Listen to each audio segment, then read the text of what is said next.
Welcome to House Roll. This is episode 7. Booyah! Today we're going to talk about Game1 Deathwatch and MDC to PC interactions. MDC to PC interactions, During also our, known as natural jam enhancement dealing section. with animal companions and whatnot. Mostly dealing with animal companions. Mostly, yes. Don't be fooled by what we initially say we're going to talk about, because, yeah, it's awesome. It is pretty awesome. All right. Oh, and I'm Jeff. I'm Lee. I'm Ebo. And I'm Ed. We went in a different direction today. I You're got welcome. so confused. Yeah, you were like a deer in the headlights. Oh no. Today we mix it up just for you. Welcome to Game 1, which is my favorite segment now, I think. All right. We've done a few of them, and I don't like any of the other segments as much because I didn't come up with them. So this Game 1 is going to be about Deathwatch, which is a game that I ran a little bit of from a module that was given to me for free at Free RPG Day. And I decided to run it because I thought it looked the coolest, and I didn't want anyone else to take it away from me. Oh yeah, we didn't actually get the book because it's not out for a few months. So this is But cutting edge they shit did here. publish some stuff, and we're vaguely familiar with Warhammer 40k roleplay, although we have not played any of the other. And vaguely familiar with the universe also. Yeah. So we're really just noobs. We have played Space Marines before. That's the thing. Deathwatch was about the only thing I remember ever doing in the actual Warhammer. Yep. Tabletop Like people thing. think doing psionics is cool and Right. doing trading is cool, but when it comes down to it, when people think Warhammer, the first thing they think of is a guy in a suit of power armor that looks like a barrel, wielding a gun that's way too big, Also looks like a barrel. and mowing down hordes of aliens, and that's exactly what you get to do in Deathwatch. You literally get to mow down hordes. Really, just the Yes. the only kinds of monsters that were included in the packet that I got were hordes and individual creatures, and that's it. That's all the types that there are. Yeah, Okay. I mean they're awesome. I mean they might have like other things. Like, the There was no game space combat. Inspired an imaginative sort of way of picturing what's going on. I think it was a cross between the system with the horrors and stuff and the unique setting. Yeah. I could very clearly picture everything that was going on, and it was really cool. Yeah, and it's not a. There are a lot of settings that I would not be comfortable running in. Like pre-made settings, that sort of thing. And the Warhammer 40k universe is just so cool, and it's got such a distinctive style and imagery and that sort of thing. And I don't know. It's really interesting to get Yeah, I didn't, like knee deep in it. I didn't think I really liked it, but after playing it, I'm into it now. Yeah. You start out so powerful in this game. Oh yeah. You do. Yeah, you can kill anyone. That was the first note I made, that I wanted to definitely talk about, is that you start out as a hero, like a superhero, basically, and it's like when we were just starting, it's like you're riding on a ship, and by the way, everybody is really impressed that you're here because Yep. you are great. You are super Yes. great. You were sent to this planet to save everyone on the planet from a potential alien invasion. Everyone on the ship that you're riding on the way there is impressed by your mere presence. And then die. And then they sacrifice their lives so that you can reach the planet. And then you almost immediately begin mowing down Yeah. people. Just and constantly. saving, let's just say, half of a city. Honestly, it was Yeah. like a casual thing written into the module, right? Yep. Where it's like, as you guys get to your destination, you had very little jettison contact. out of the ship, and then the ship blows up or gets eaten by some big thing. It's like, okay, let's do this. we're in it. Yeah, it's just so. They Just don't a faster way down here. I mean, They don't have to wait pussyfoot for landing. I can understand the appeal of playing a game from the earliest stages where your character's developing and Lame. learning new skills. It's got a certain appeal, but you're a Space Marine. You start better than everyone else, and you continue to get better, and then you start playing. Yeah. It's like Space Marines in the setting are like universally Yeah. respected in the Empire of Men, and in the game you play a battle brother in a kill team Yeah. belonging to a group called Adeptus Astartes, and they are even more respected than a regular Space Marine. These are the guys who are like the shock team of people sent to save a planet, literally. Handpicked for special squad. Yep, they're made just for killing aliens. They're brothers. super awesome at it. It's really they make no no illusions about how much of an ultimate badass you are. You just are. There's Yeah. nothing about it in the setting that would imply otherwise. Absolutely. Like the most dangerous things in the that they encountered were of course aliens, gene stealers, and they killed 8 of them in a single fight, which was awesome. Like they, players start rolling damage and the damage numbers are astronomical. And I'm like, he dies instantly. No problem. Just moving on. Some of those fights got pretty hairy. I think my character and another character, maybe it was either Joe's or Evil's, got pretty close to dropping, but 3 percentage points away from killing one of you. No, I didn't really take much damage. But it was someone else. But then there's these points you can spend to instead live or something like that. So I wasn't really in as much danger as I thought I was. Oh, yeah, one of the things is if your wounds, which is essentially hit points, reaches 0, you just die. The game's pretty cutthroat. We've been sort of spoiled by games where it's like, oh, you're at 0 hit points. Well, that's all right. You have 10, 15 more. Don't worry about it until you're really, really dead. Mm-hmm. And in this game, it's just like you got to keep track of those hit points because when you have 10 left, that means that's the last 10 you have. You don't have an extra 10. Yeah. This is not a game where the alien attacks you viciously until you fall to an unconscious state and then moves on. No. When you drop, this thing claws your face off. Yeah, I mean, it finishes the job. And I think that's the idea. The quick start rules promise. I hope so. Even more narrative brutality in the combat system. Like, oh well, this doesn't just gouge your flesh. This tore your leg off. Oh, good. So you have a lot of options for being dismembered. One of the things that I really like about the game is that it's really ambiguous about how long things take. Like, they don't tell you how long a turn takes. They don't tell you how long things are happening. They just tell you to do whatever is narratively appropriate. And I think that is extremely cool. And the rules are, I don't know, they're very, very lightweight. Yeah, they're loosey-goosey about it. And I think it's really appropriate for, for the style of it, for 4 guys holding off a horde of monsters or a horde of men. It's like, it shouldn't be, it shouldn't be counted in a number of seconds. It's counted in a number of awesome action sequences. There's a number you got to roll under, and you can get some bonuses. I'd say the most complicated thing I found with the rules was that, and I think I would just get used to this, is that there's certain degrees of success, depending on how low you do roll under it, and counting those up can take some time because... I don't know, brain damage or something? Well, okay, I have subtracting tens, certain it's difficult. pros and cons that came up with me with the system. Like, I have ranted before about dice mechanics, and this had so many of the dice mechanics that I do not like. Percentile dice is the main resolution mechanic. If you're not rolling percentile dice, you're usually just rolling one of those d10s or D5, so you're rolling half a D10.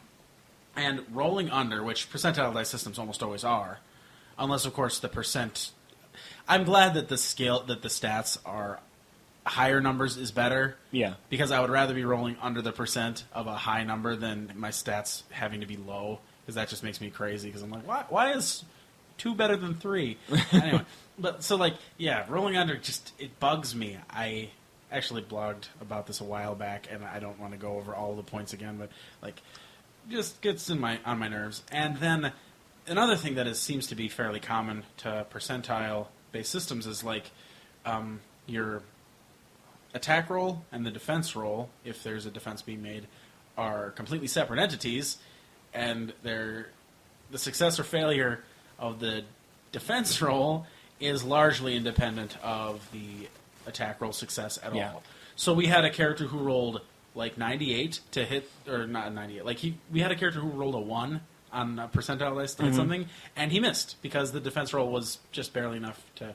It's very cut and dry. Yep. There's no Cut and dry is a very nice way of saying it. I say that's BS. Come on. I just okay, and here's when I say mostly, I was playing a character who had a machine gun, a big gack, super high speed rate of fire that I could not slow down. I had to blow through 10 bullets each time I shot, and so it was the degrees of success that Jeff mentioned earlier convert to extra bullets that find their target, and the advantage of that is that the defensive roll has to equal or exceed your degrees of success in order to negate all of the hits. a quick house rule I would say is if you're going to include those degrees of success, make it so that all hits require that, or that you can maybe diminish the success of a hit with a defensive roll, but you can't completely negate it unless you meet or exceed their degrees of success. I would like to bring up that I don't necessarily agree. I think we're not used to a system like this. I think maybe, if you have a % chance to do something, they have a % chance to do something, over time, the same thing sort of does even out. I don't know. I think Yeah, I think the biggest problem with that house rule you mentioned is that it adds another layer of math in, and I don't think that's necessary. Well, degrees of success are another layer of math. I guess it adds a slight... I'm not saying that you must, and I'm not saying that this system is bad because of it. All I'm saying is that, like, the awesome hero aspect of the game seemed completely negated whenever you rolled well to hit, and then the enemy just rolled a token success. To put it defend, into perspective also, you're completely negated. not a lot of enemies could dodge or parry things. It just wasn't in their stat blocks even. Well, Hordes couldn't at all. Yes, that's true. You're swinging at a Horde, and even if you're swinging a melee weapon, you can score multiple hits and just cleave through those guys. Hordes are represented in numbers of magnitude, not number of men. Yeah. Which is cool. Honestly, also one thing I was finding is that I was scoring a lot of hits because I had low initiative. So, like, the monsters would dodge Joe's attack, and then I'd attack, and they wouldn't be able to dodge. And I bet you could do something a little interesting with strategy like that. Maybe you're supposed to use some sort of sequential tactics, like have the guy who's out of ammo for his big gun squeeze off a few shots on the target with his pistol, and then the guy with the big giant rifle comes in and starts hosing. Yeah. And I think that's that's like the squad tactics are supposed to be carefully considered by the characters, or just bum rushed. Either way is fine with the system. But I will have to say, there is that whole, even if you get as lucky as you can possibly get, it gives you no guarantee that the monster isn't just going to dodge. Yeah. And also, another thing about, we saw a few ones, and we got that sort of roll to 20 sort of feel, like, oh yeah, you rolled a 1, that's so cool, but it's not. Yeah, it's just a success. At least in the quick start, there's no critical success. Unless you're using a gun that has multiple... an auto-fire weapon, then you are doing very well. Yes. And I'm sure that more of that is expounded upon in the full rules. They did say These that are just quick start. Yeah, they did say that they cut down a little bit on the rules in the quick start. And I would expect that there's a little more elegance to it. I'm just basically griping about things that bug me about the core mechanic that I'm almost sure are not going to change when the book comes out. Right. It's just one of those things. Like, I wish that the attack roll and the defense roll, or however you do it, were somehow more closely, like, competing instead of just, well, the defense is successful, so the attack is defended against. Why did I roll an attack roll? But that's just like, we haven't played a lot of games like that, and I think that that's probably because we haven't gone that far off the reservation, but I look at a lot of systems, and I just ignore systems that work like that usually. It does gritty it a bit. It puts a cap on perfection. It downplays... Yeah. And, I understand what you mean. Like, you want to be like the super uber hero because that's what the game's about, but it does make it so even if you are the ultimate gunman, you can't just live alone off of that. Yeah, someone can still just dodge if they can dodge. Yep. I know, and it's admittedly an immature gripe because I was like that's an excellent way to put it. Every time you hit, it's really, really fun. Every time you miss, it's super unfun. And it was just like, every time you miss because of the dodge, it's twice as unfun. Like, damn it! It's like, I was really looking forward to rolling 3 damage rolls this turn, and I'm not rolling any. I just dropped a thing. I'm sorry. So we got to talk about fighting hordes, right? Yeah, I mean, horde fighting is awesome. Boss. The as a person running the hordes, it was great because first of all, I used a whiteboard just to show people what the layout of things looked like. Positioning and most of the time, if I wanted to, say what a horde was doing, I would draw arrows. That's the direction the horde is moving. There's like 150 guys in there. Basically, just start shooting. Together, basic rules for how fighting an enormous mob of creatures. Yep. In the part that we fought, the horde was almost always humans or like infected humans. Yep. So they had like basic human attacks and tactics and weapons, but they were just a mob of them. Not an individual human from this mob would be insanely insignificant for us. Yep. And that's like, it really just drives home how, awesomely badass the characters are. Yeah. Also, there's certain weapon types that are better against hordes than others. I thought that was cool. Like, if you just, like, lock into place and auto-fire on a hordes, like, the amount of damage an individual hit, you could say, doesn't really matter that much for hordes. It's how many hits you get. It's basically how many bullets/explosions can I And when we unleash. when we start on the horde, it can be large enough that we get a bonus on our attack roll, which includes more hits because it's harder to miss with these bullets that you're throwing. in Yeah, there. you're just shooting. And I had the Finding pleasure heads. of playing the Premier horde killer. brother Sephirin, who is like the Devastator Trooper, I think is what they called him, and he's basically a heavy bolter, and he has an ability that doubles the amount that he reduces the magnitude every time he gets a hit on the. Well, it adds 1 to the amount, so I mean his base magnitude reduction was 1 per hit, but he got 2 per hit because of this ability. Yeah. So it was like every time I unleashed on just a gang of characters, they just started to shrink under the hail of bullets. And yeah, so I really enjoyed horde combat. I don't know. I thought I was surprised by how lethal the combat could be when individual dangerous creatures came into play.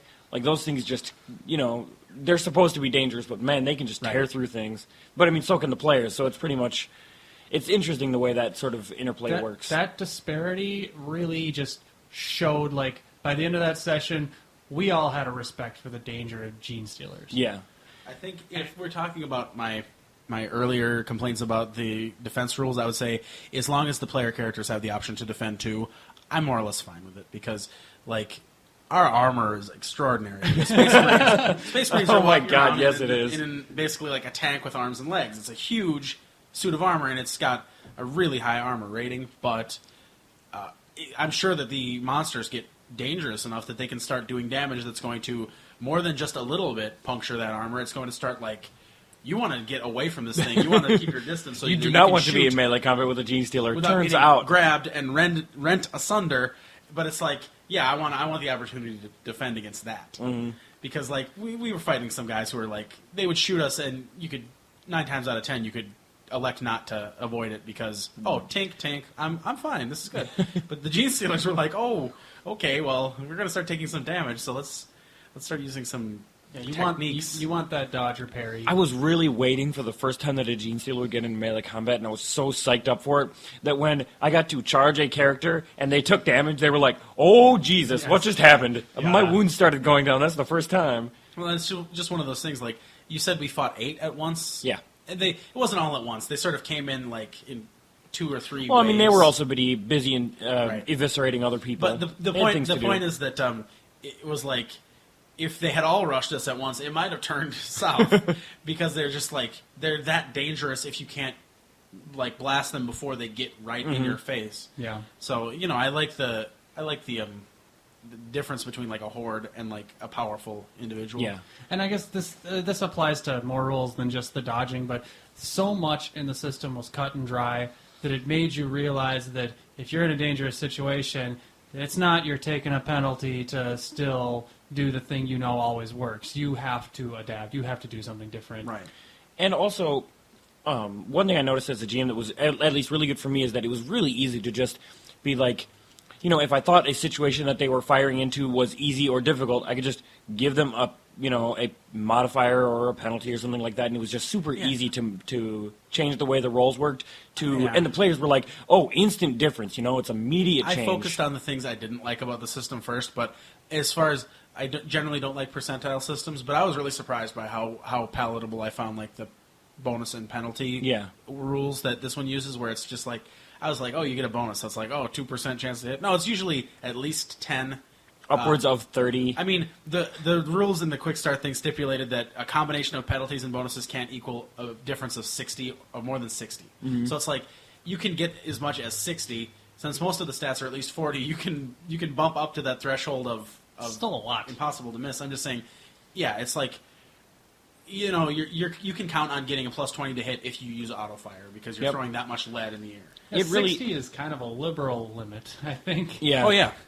Definitely. I'm just Well, I mean, like a combination of bonuses and penalties. So it's like if you have some insane bonuses, but you're still going to get some crazy odds, like I don't know, doing auto fire, point blank range, hang upside down, something crazy. it'll even out to a number that's less than 60. And granted, that is, like you said, still a pretty permissive. I can think of if the players get creative with their pre-battle tactics. I can think of ways you can get plus 60s pretty handily. I mean, if you can get somebody at point blank range with a gun by surprise, that's plus 60 right there. Yep. If you're using auto fire, well, all bets are off. But it's really interesting the way the that system did not bug me as much as I thought it would, and I Yeah, think that's same partly here. because it supported what the game was about. Yeah, it really did. Another thing about the cut and dry aspect, they don't call them this, I'm sure, but we were talking about opportunity attacks. Basically, if you're in melee and you leave melee for any reason, the creature gets to attack you with melee. Yep. And that's it. There's no tumble. There's no 5-foot step in the right direction. Blah blah blah. It's cut and dry. If you leave melee, they swing at you. Another example of that is just like the way, like, we're so used to D&D 4th edition and 3.5 and Pathfinder that, like, the budgeting of actions, the way they work it feels different because it's like firing full auto or a semi-automatic or like a burst fire or something like that it takes your whole turn, which means you don't move and you don't do anything else. If you want to do something else, you have to prepare yourself to fire next turn.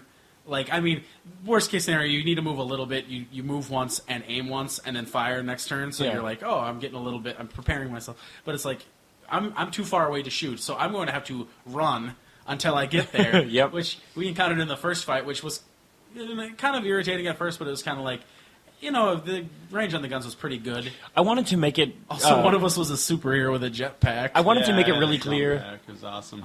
In that session, like in that fight, like they had the way it's laid out in the book is a little bit different. But I wanted to make it I wanted to start the characters at some range, to make it really clear that A, the weapons they're using are absurdly powerful and long range and devastating, and B, that the movement is important, and to give the guy with the jetpack the ability to just show off. Seriously, that was so cool. We didn't use like a grid board like we use in D&D or anything. We were just using distances, and the distance was so easy to picture, and it was so easy to see how powerful Evo's character was. When he jetpacked over a horde of enemies and then up into a second story building. And I'm just like, it would literally take me 10 turns to move that distance. Yeah. Yeah, I jumped over an actual horde once they were... We had a horde of raveling mobbed humans, and it was just like, we started hosing them with bullets, but then he was just like, yeah, I'm gonna clear that, and then go take out the artillery real quick with my power fist. That was awesome. Oh my god, that was heavy Power fist is artillery so crazy. fighting at like barricades, and there's one guy in there who was just punching people who have no defense. Yeah, those guys were not prepared cool. for a man with a fist the size of yours to start punching their... I would call it caving in their skulls. One thing I've always been Eradicating impressed their torsos. by, even the little bit I've played of the Warhammer battling game, that I was impressed by this as well, is once you get into melee, a good melee combatant is just a force to be reckoned with. Yeah, they're not messing around. Guns are cool. Melee is also cool. Yes. Pre-generated characters, which we of course used because we had no idea how else to make them. That's true. There was a pretty decent mix of like two heavily ranged and two primarily melee characters. Like there's the medic was also the chainsword specialist, and the I don't know, hot-headed. I don't know if you'd call him the leader, but he was definitely the guy who went first. Had a jump pack and a power fist. The other two had a smattering of guns and power at range, but and everybody had a boatload of grenades too. So I expected more grenade throwing, but people were just more than willing to unload with their bolters. And stuff. Yeah, I mean, it was a good time. Once your bolter ammo is completely exhausted, which you don't want to spend quickly. that full turn to reload. You want to start hitting people. Yeah, and I really liked the horde battling, and even we did some fights with mixed horde plus individuals, which was pretty Yeah, and that epic as works well. really smoothly. I was a little bit concerned, they're like they suggested like, oh, maybe sometimes you can do this stuff, and I'm like, oh, I don't know if I want to have an individual and a horde fighting side by side, but it worked totally easy. It was I was just very like, cool. there's a big guy in there who's a target, and then there's also this horde, and the players had to choose who to kill, and that's cool. That reminds me so much of Warhammer. Yeah. It Yeah. just- Do you wanna- We have a bunch of orcs here, and then they have their giant tank. Yeah. I never really played a lot of Warhammer. I think I played it once or twice, and never for very long. But I like the feel of it. I like the feel of like a battlefield filled with targets, and particularly I've always liked the Space Marines because it's like everybody else has like twice as many guys as you, but your guys are a little squad of really, really tricked out guys with good stuff, and it's really hard to kill them. So they're less likely to lose men, but they're more likely to even the odds number-wise. Yeah. And I think that this game captured that feel even more so than the tactical tabletop game, because it was just like we were fighting swarms of people with our superior tactics and weapons, and it was just like overwhelming odds. But of course we can do it. We're Space Marines. So, what did you guys think about the actual demeanor system? Oh that yeah, they had? the demeanors. They to paraphrase the book, they each character has a personal demeanor and also a chapter demeanor. That is to say, each player before they joined the Deathwatch brigade, they belong to a different chapter of Space Marines, and each of them has their own style, way they do things, etc. And during the game, you can trigger your demeanor and get the same bonus as a fate point, which is like something you can spend throughout the session. And basically, if you roleplay your demeanor when you trigger it, you can get double the benefit. You just get an immediate benefit. The idea is that triggering your demeanor is primarily a combat-related thing, and it inspires people to try to role play that during combat, and they talk about different ways to interpret your demeanor, and I think that's pretty cool. It mixes the role playing and the combat. Yeah, which is something that a lot of games have a hard time with, but I didn't feel like it was too difficult in this one. I kind of disagree with you on there. I didn't think it felt very natural. I think- thought that a lot of the demeanors lent themselves better to situations outside of combat. Yeah. Like almost every character had at least one thing where it's like you go crazy in a fight, or like my character had one where he like his gene seed is corrupt with some sort of temperamental rage where he'll just lose control. And so I did that at one point, but did anybody else trigger a demeanor? I didn't think so. Nope. No. I think Okay. Joe did, but he didn't make much of a deal of it.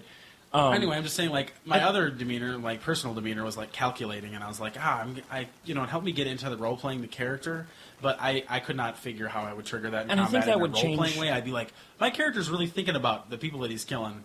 I think that would change a He's little not bit feeling- if Yeah. if we made the characters. Pick your Yeah. own I can see demeanors. how that would be different if you were more invested in the character than a pre-gen. Yeah, I made the character that I decided to take was really the opposite of what I usually do, and they were very hot-blooded and aggressive outside of combat,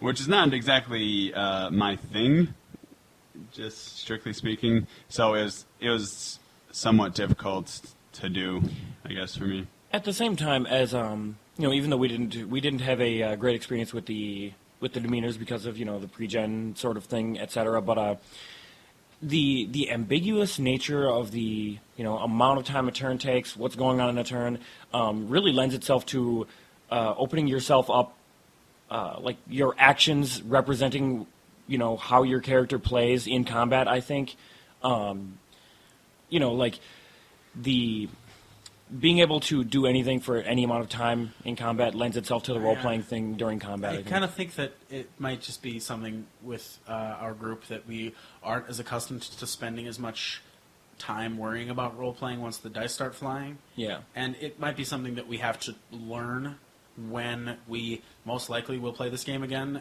after We its certainly actual will, yeah. release. Well, I mean, we're definitely going to finish I enjoyed this it a lot. adventure. I reckon we're probably going to be playing this game at least a little bit once it's out. I did feel it worked a little better. I would say, yeah, not perfect, probably not exactly what they were going for, but we did more than we usually do. But it might just definitely. be like I kind of imagine it's something that we're not used to, that they Right. are expecting people to do, and it might become more natural, and that might even enhance other games we play if we're like looking for opportunities to role play once we're already opening fire. I just to analogize to video Is that a games. word? Whatever. Yeah, go for it. There's like this. It was less the screen crashes, and now you're inputting menu commands, and it was more the monsters screen come up zooms to you in. and you start fighting. Yeah. Like it wasn't as big of a shift into combat. So in closing, I think we all had a really good time with the game. Yeah. We'll I be had a lot of fun. I'll be finishing out running the module probably sometime in the next week or two. If the book costs $60, I'm not buying it. If the book costs $60, I might probably still buy it. You can get it cheaper. I saw you can. Yeah, I mean, we might need to 60% put off. our heads together on this one, but I think we're going to be playing this one Yeah. again. I donated 20. I think Ed's gonna be playing GMing this one again. So yeah, moving on. All right, we're going to cruise into our natural GM enhancement segment. We're going to have a little convo about role-playing interactions. We had originally called this subject PC, MDC, PC, etc. Scribble with X's. Yeah, through it. we really did a bad job. Had a hard time coming up with exactly what we wanted to call this, because the basic idea is, in a role-playing game, one of the biggest aspects of your game, most games, is role-playing, like playing your character and interacting with other characters. And the basic idea is, what are the dynamics There are and really three kinds of role significance of when you're interacting with other PCs tabletop or with NPCs or anything in between.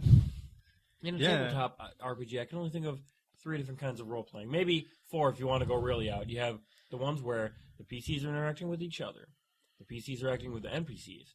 You have we're getting into dark territory when the NPCs are interacting with the NPCs, and maybe darker territory when the PCs are interacting with themselves. I was Or going to no say, one. a soliloquy could be possible in a role-playing game under the right circumstances. But then at least other people are listening. And I think Like when PC Yeah, starts, but it might not starts be an talking to their interaction. astral body, and Okay. they're also role playing their astral body, or they're talking like a pet, and the pet's talking back. You just want Yeah. to punch that guy. that's I think that's the fourth one. Yeah. yeah, that's the fourth one. definitely. It's terrible. But, okay, so Anytime somebody's basically, role playing with themselves, it's we don't bad. really need to talk too much about the merits of each kind, because So, they all have some yeah. merit. The consequence. Bullshit. How many people gets to play? Yeah, I mean, that really is pretty much the thing. It's like, If you have an NPC, barring people going off and doing their own things, everybody has the potential or opportunity to role play with them, and that's great. Like if your GM is doing things right, their NPC should be memorable or interesting to role play with. Everybody has somebody to role play with. That's why Right. the GM is there. unless the game is really, really deep sandbox sort of setting, there's sort of a requirement that the NPCs have something to say that will in some way influence the characters' actions. You're going to have them basically there to help to move along the story. Like, they don't need to say, here, go do this for me and come back and I'll give you something. But, I mean, it can be something like that. Or, in a more subtle way, it could be something like, I'm really torn about the territorial government. I really wish someone would do something about them. And so the There's heroes... this big fat wad of money that I'm sitting on. I'm not doing anything Oh, with man. it. I mean, that is kind of a a goonish combination of the two styles. I like but being like, goonish. It's like I was maybe trying to one be character's got an NPC family member who's in some trouble, and it's a given that they're going to help out this person, even if the person doesn't ask, even if the person asks them not to. It might be a given. Well, and there can be NPCs that aren't just quest givers too. Yeah, just people you interact with. Goodness knows I have plenty of those. People who have no reason to be there. Well, I think when we were originally talking about this, the whole thing that brought it up was that we tended in storytelling games to do more PC to NPC interactions compared to either, I guess, and not just storytelling, but White Wolf games specifically, and then in the more D&D type games that we usually play, more dungeon crawling, more combat. We get more of the PC to PC interaction, and more specifically, very little NPC to PC interaction. Well, in a dungeon crawl, if you want to role play, you have to role play with what's available to you at the time. Yep. Who are you going to talk to? Gelatinous Cube? Or the wall. I don't know. Gelatinous Cube has a lot to say. I actually think that a lot of it is because it's harder to, you can get in, like anybody can get into their character if it's, it's like the only character they play. But for the GM, it's harder to just picture a huge wide variety of fantasy NPCs, I think, than it is to picture it's easier to just go out and role play people in the world of darkness and then in the relatively ordinary world. It's just easier to slip into that role. You already know so much about that world. Yep, it's easy for the GM to just find an easy way to role play those characters, whereas in a fantasy world, in a fantasy setting, it's harder just to make those sorts of things up on the fly, I think. White Wolf's got a lot of mystery, too, just sort of built in. Like, any guy you talk to could have something going on, could have some sort of character depth. Whereas, like, in D&D, coming up with NPCs the characters would care about enough to talk to them is hard. I think that's one of the... In, like, modern setting games that we've played, I think, more than quest givers, the NPCs are sort of like...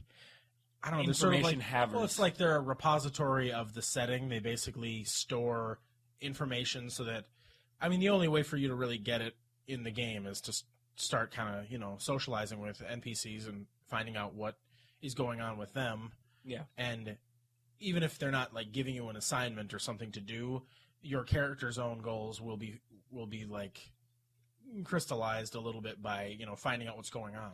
They also have, in White Wolf specifically, a lot of different things that they can usually do. If you need something, in D&D, that's usually going to be some spell that you might not be high enough to cast. But in White Wolf, in Mage, you might have 4 players and you're missing some sort of time or spirit magic that you can only get by interacting with someone else.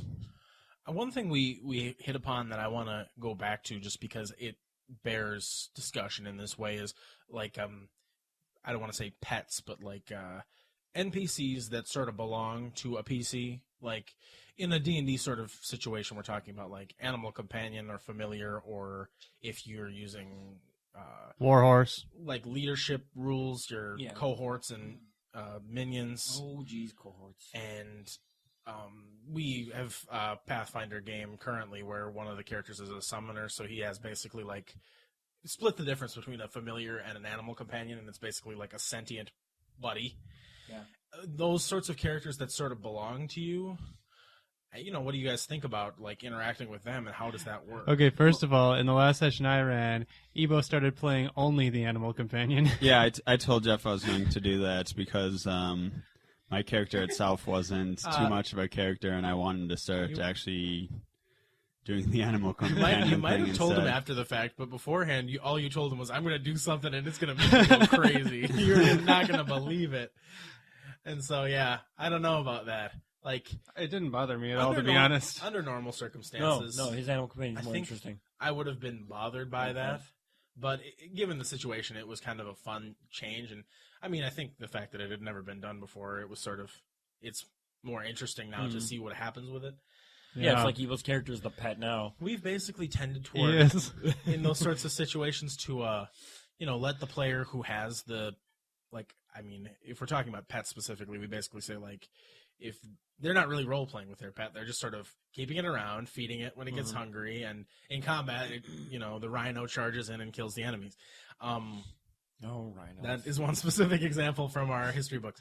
But the difference, I think, is if you actually want this person to be a character, which in our current situation is basically the case. It's a monster, but it can talk and it has intelligence, sort of. The only time I ever really had, what is the deal with that? Like role playing with is that supposed to be an NPC? Should the GM be taking a more active interest in the those GM things? needs to know Like think- most GMs will default to it's their animal companion and not worry about it too much, I think. Well, in our group, definitely. I don't know if that is true. I don't know if on that's the the whole. best method either. I think if someone is going to have a second character in those sorts of games, they should talk with the GM about who's going to roleplay it. Yeah, I agree. Or in basically any game. Like, who was it? Was it in? Who had the stupid cat? Which Was that cat? You?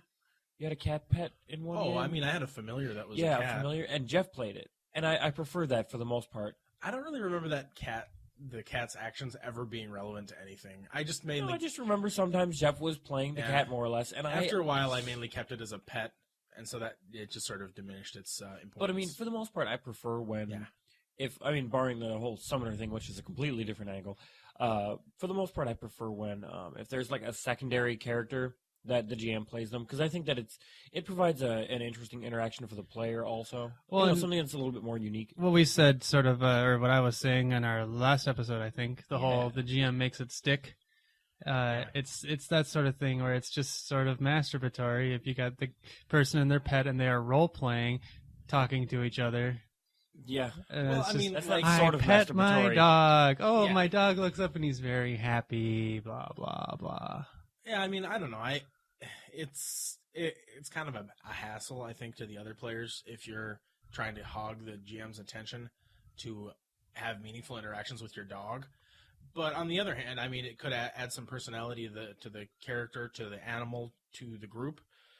I mean, it takes so little effort for, just like once in a while, the GM can spend 5 minutes, doing something with the pet, something that's meaningful to, like, not even a main plot, like a side plot or something like that, and it makes the rest of the group seem like the character's companion is more meaningful, and it also makes the character feel like they have something unique going on. And, not to belabor the point about animal companions and familiars, but if you have a pet and you are, I don't want to say abusive, but if you treat it as an object or as an ability of yours instead of as an individual, I think it adds a certain amount of depth if the GM adds a little role play element to that too. Like maybe after getting sneak attacked by a troll, your dog doesn't really want to go ahead anymore. He wants to stay behind for a while. He starts to whimper whenever you ask him to go into a cave. The only time I can ever remember having pets or something like that was in the Evil game that Sean ran that we've talked about a couple times. That doesn't count. That my was character mind had- control. Had two characters whom he mind controlled who never got to speak. I do think that was actually a loophole in the system because even if you wanted to roleplay with them, there really wasn't anything meaningful that could happen. exactly. They were psychic slaves. They were psychic slave dinosaurs.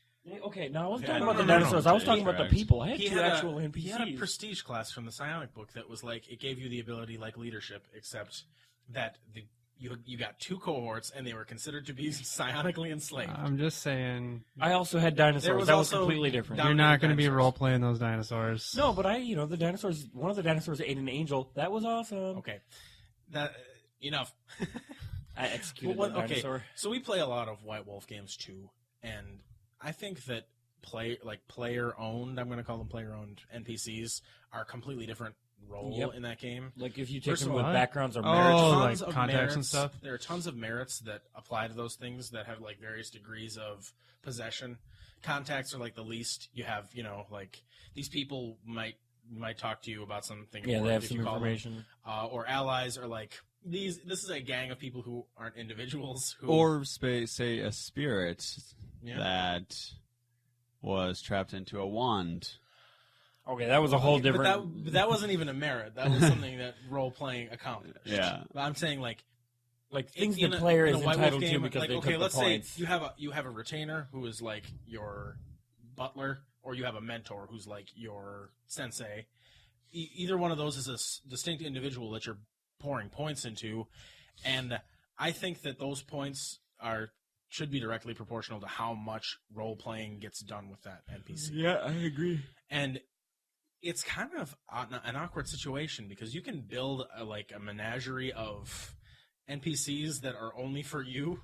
So you can basically, if you put all of your merits into social stuff, you can commandeer so much role-playing time that no other PC is invited to. And I think that kind of makes a weird sort of problem. Like Yeah, a it vacuum does. where no one else can get in, but you know, oh, well, No, I can do anything with my contacts and allies. Yeah, Don't worry, I'll just call in the anarchist to get it done. Honestly, I've found, at least not that anyone has let me know, but when the GM just sort of busts open that vacuum in interest of other people having fun too, no one usually seems to care. Like we had in the mage game that you, Jeff, ran not too long ago. One of the players, Sean, our game mate, had a ton of these things. He had a mentor who was also a retainer. Is that true, or am I making that up? It was just a retainer. Oh, he behaved like a mentor. Anyway. Yeah. And he had a gang of, I'm assuming they were allies, who were essentially a street gang of revolutionary anarchists. And so he would, more often than he used magic to solve problems, he would call these guys and have them start agitating. But I never felt that it was too heavy-handed. It added sort of a mystique to his character. Like, this was a guy who had a past, and he would occasionally make a phone call that would make something happen, and he never told us in character about it until way later. And we were like, man. so And we were like, you had a gang of what? so your uncle is involved with organized crime from which region of the world? He was like Serbian mafia or something bizarre. Like that. It was Anyway, weird. it was interesting, and I never thought that it really got in the way. No, it really made the character seem just incredibly unhinged. Which Yeah. he was. He was incredibly unhinged. That character had some serious issues. But anyway, I mean, who didn't like, in that game? Let's be honest. That could have been a problem, but it wasn't. And I'm just trying to kind of crack open why it wasn't. And I think it was basically the way he played it, but I'm not sure. Well, yeah, I enjoyed it, but I definitely didn't feel like I could interact with it too much. But I mean, when they popped up in the game, you know, it was when just he like called on them, between him and his guys thing, because Like, I'm gonna- they don't listen to what I say or what I'm anyone going to else bring up says. a crazy little story that brought up that Jeff reminded me of when he mentioned that he let other people interact with him sometimes. At one point, we needed. Oh, let's see here. We needed some cop uniforms and a car, and Sean had his allies kidnap some cops and put them in the back of a van, and then we went and interrogated them, and we interacted with them for a while, and I was just like my character was completely confused about the whole thing, but I mean, I still felt like, you know, like it wasn't just something that Sean owned necessarily, even though the points were on his character sheet, etc. Right. It made me feel like they were more a part of the world and less a part of Sean's character sheet. Well, and that scene really helped to develop his character a little, because you guys started to see that, oh he was man, called there the Queen is Mother by these crazy there people. is stuff going on here. Yeah, well, it was like that was the first time that we saw, like, we really encountered these people outside of his just making a phone call and then something develops. And our first interaction with them was them essentially committing a capital crime and then asking us how responsible we wanted to be for it. Yep. And so we were like, I don't want to be anywhere near this. Get away. And so it was just like, yeah, it was just a really weird and, I don't know, interesting role-playing situation. It was different because I think it's my sort of preferred approach when it comes to people having NPCs that they own. If they're doing any more than a very casual amount of role playing with them, I think that the opportunity should definitely be there to interact with the rest of the players. Otherwise, people are just going to get bored. Here's another question that occurs to me. This is more or less based on the same game, but it can go across the board. How do you feel about these types of owned NPCs like exceeding their mandate or defying the purpose that they were bought for? Like, would you want to be in a game where these characters aren't reliably on your side? Like, you have allies who might not always be your allies? I think that I don't think it would bother me so much. Like, I think that the GM is going to be the person who has the best handle on how much they can do. Like, if the GM, like, you know, if you have a group of NPCs or a guy who is extremely powerful, but can, you know, his power is stronger than the number of dots or however powerful your rating is would say, but he's only reliable once in a while, I think that would be cool. I think one nuance that we added to the way White Wolf does it is, like, generally speaking, I think that when you buy like a retainer or a mentor, that the amount of dots you spend on that is supposed to sort of roughly equal how competent and powerful that person is. Yeah. A spin that we have put on it is sort of like we put as many dots in it as we want them to be, good for us. Mm-hmm. So in that mage game, I had a mentor who I started with, I think, 3 dots and eventually moved up more. And it was sort of the interaction with him was really good at first. It was basically he was a high-ranking that was awesome official. Too. We did a bunch and we got of a lot stuff of with him. we got a lot of plot hooks from him, and he basically trusted us with a lot of things. But then as the game went on, this character started becoming unreliable until one day he went completely off the reservation and we couldn't figure out how. So this character was in effect no longer in play as a mentor, and he was in fact a dubious antagonist. And then Ebo spent a long time in his brain. Anyway, the point is, like, I thought that this was I was kind of into it at this point. Like, I did not at all regret that I had put points into this thing that was now being a problem for me, because Well, it ended up being a plot line that was more or less centered around you. okay, So, I mean, yeah, that's true. I mean, yeah, that's pretty fun. Yeah, And I I think guess that's cool. Spending 3 points to get your own little plot hook, that's awesome. Even so, Yeah, like, it's worth it. Yeah. even so, even though I did get something out of it, let's admit that I got what I paid for. But it's I didn't feel at all betrayed that this thing that I was counting on turned out to be unreliable. I mean, you did feel betrayed by the character. Well, the character was having a roller coaster of emotions. As a player, I was extremely jazzed by this whole thing. It was like it was kind of, I don't think it was role playing that I had never done before, but it was just a really emotionally intense situation that I wasn't even expecting. And, coming out of it, I was just like, I almost sort of wish it wasn't resolved as cleanly as it was, because it was just sort of like, eventually I think we fixed it by making a, metaphorical deal with the devil. But it was the literal devil, and the metaphor was that we actually had him do it with magic. So, but yeah, no, it was a.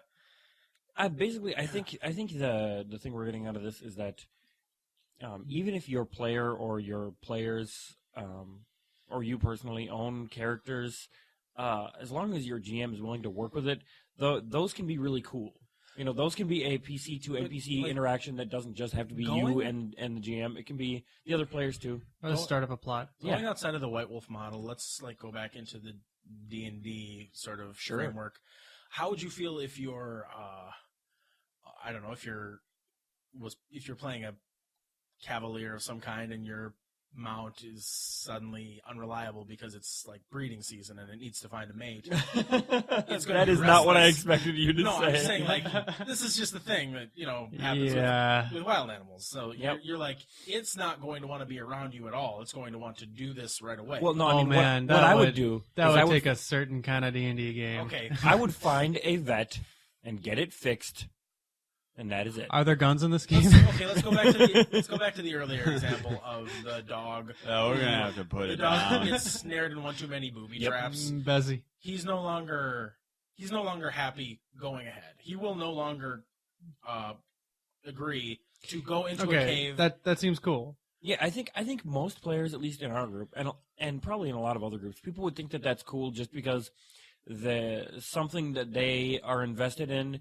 on their character sheets is suddenly more of a real thing. Even if it loses some of its, its power luster, they might think it's cooler just because, at the end of the day, they're there for two things. They're there to roll dice and or role play, and I mean, if they're getting one of the two things out of that, it's still cool. It depends on the game. If the game is a roll dice and don't role play game, I don't want my cat getting sick. Well, I mean, but what if it's a hybrid? Like, 12 minutes. What if you like to, I don't know, what if you like to role play and you like to roll dice? What if you're depending on that dog to flank with you in combat? You're a ranger about town, and suddenly the dog doesn't want to go. He wants to heal. You're just gonna get rid of that dog because he's. I think there are a lot of players who would. Just because, like if it comes down to it, if in combat your character concept is to flank with your animal companion sort of deal, and your animal companion doesn't want to do that, that is an animal companion that will be replaced by a rhino, almost assuredly. Okay. I don't know if the game is presenting sort of a, I don't know. You can tell when you're in a game where you're supposed to role play and when you're not. And if it's a game where you're supposed to role play, I think that'd be cool. Yeah, I think that things that you own can be cool as long as they're still interesting to role play with and not just. I don't think I'd care that I no longer I don't know. flank I'm with still it. on the I'm still on the fence about it. I think that there are games where you might be wanting the best of both worlds. And Oh yeah, I agree. guess in that case, you're just going to need to know your players. You're going to need to know if Yeah. this given player is going to get a charge out of their dog having a crisis of bravery, or if they're going to want that dog to take his position and help you kill the monsters. I'm just gonna say we've played games where this game is a dungeon crawl. We do a little bit of kibitzing amongst Nice. ourselves, but other than that, there's quest givers. It's not a role playing game. We understand that. Yeah. But if the GM wants it to be both a combat and a role playing game, that's really not. That comes from the GM. So I mean, they can just make it so if they want, and the players will probably react accordingly. Hopefully. It's the whole GM makes it stick thing. Yeah, bringing it back. You brought back a bunch of stuff in just the past couple minutes. Yeah. Good job. Whew. So basically, now we spent a very little time talking about player-to-player interaction, which I think is the most valuable kind of interaction. Yes, That this is our GM enhancement on dealing with pets and player-owned NPCs, I believe. Do we just want to talk about player-to-player interaction Yeah, we might have later? to move PC to PC interaction to a later. We got the MDC to PC interaction Yes, just fine. MDC. Handwriting. We're here's going what to give we'll you do. calligraphy classes after We'll this. move on, and we'll talk about that at a different time, different segment. Look Oh, forward yeah. to it, guys. Something, for the future, planning ahead. Sounds good. All right. Thank you all for listening. This has been a fun 7th episode. Sure More has. or less. We are looking forward to hearing from you all. So if you want to contact us, you can email us at podcast@houserule.com. Tell us about your animal companions. Also, we have ample and buxom forums on our website, www.houserule.com. Seriously, no, they're Yes, they are. bouncy. There are Brimming over the precipice. It's not 18 plus though. No, yeah, no. There is it's, some 18 plus It's totally on there. clean. It's only dirty in your mind, in our minds, I guess. Child qualified. Absolutely. And there goes that. So, if you want to find out about any of the music or read about some funny stuff we have to say sometimes, you can check out our blog, houserule.com. I think Ed might have already mentioned it, but the music stuff is on there. Is there anything else important to say? Absolutely not. Email me, I'm more important. Lee@houserule.com. Bring it. And now we shall begin to thrash.